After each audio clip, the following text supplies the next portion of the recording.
আসন্ন ত্রিস্তর পঞ্চায়েত নির্বাচনের সড়ক প্রচারের শেষ লগ্নে সোনামুড়া মহকুমার কাঠালিয়া ব্লকের অন্তর্গত শ্রীমন্তপুর, রবীন্দ্রনগর, সোনাপুর এবং শোভাপুর গ্রাম পঞ্চায়েত এলাকায় র্যালি সংঘটিত করল কংগ্রেস এবং সিপিআইএম।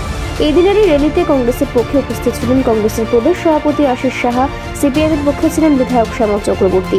এদিন প্রচারের পূর্বে আশিস কুমার সাহা সোনামুড়া জেলা কংগ্রেস ভবনে সাংবাদিকদের সঙ্গে মিলিত হন এবং সদ্য দল থেকে অভিমানবশত পদত্যাগের পথে যাওয়া জেলা কংগ্রেস সদস্য মনির হোসেন এবং কবির হোসেনকে পুনরায় দলে সংযুক্ত করে আগামী দিনে দলের পক্ষে লড়াইয়ে শামিল হওয়ার কথা জানান। পাশাপাশি তিনি সমগ্র ভোটারদের নির্বিঘ্নে ভোট গ্রহণে অংশ নিতে আহ্বান জানান।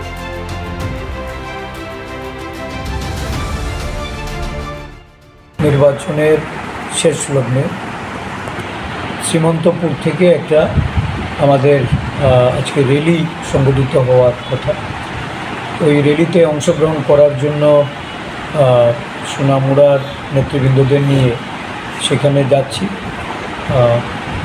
সড়ক প্রচারের শেষ লগ্নে এসে সোনামুড়াবাসীর কাছে আমার আবেদন থাকবে যে এই পঞ্চায়েত নির্বাচন গণতান্ত্রিক উপায়ে অবাধ এবং সুষ্ঠুভাবে সম্পন্ন করার জন্য রাজ্য নির্বাচন কমিশন, আরক্ষা প্রশাসন তাদের কাছে বিভিন্ন সময়ে দাবি জানিয়েও আমরা সেই দাবি অনুযায়ী না নিরাপত্তার ব্যবস্থা, না আমাদের মনোনয়ন জমা দেওয়ার ক্ষেত্রে নির্বাচন কমিশনের কোনো সদর্থক ভূমিকা এটা পরিলক্ষিত হয়নি এবং বারংবার তাদেরকে জানানো সত্ত্বেও মনোনয়ন জমা দিতে শাসক দলীয় সন্ত্রাসীরা যেভাবে ব্লক অফিসগুলিকে ঘেরাও করে বাধা সৃষ্টি করেছিল, আরক্ষা প্রশাসন কার্যত সেখানে কোনো ভূমিকাই তারা গ্রহণ করতে পারেনি, সাইলেন্ট স্পেকটেটরের ভূমিকা নিয়েছে। তাই যে কটা ব্লকে আমাদের নির্বাচন হচ্ছে, কাঠালিয়া ব্লকে আমরা প্রতিদ্বন্দ্বিতায় আছি। আজকে কাঠালিয়া ব্লকেরই শ্রীমন্তপুর থেকে এই র্যালি রবীন্দ্রনগর হয়ে শোভাপুর, তারপর রবীন্দ্রনগরে আমাদের সেখানে একটা সভা হবে। আপনারা জানেন যে গত কয়েকদিন আগে আমাদের দলীয় এই সোনামুড়া জেলার কর্মী অভিমান থেকে তারা দুজন, মনির হোসেন এবং কবির হোসেন, তারা যে পদত্যাগের ইচ্ছা প্রকাশ করেছিল,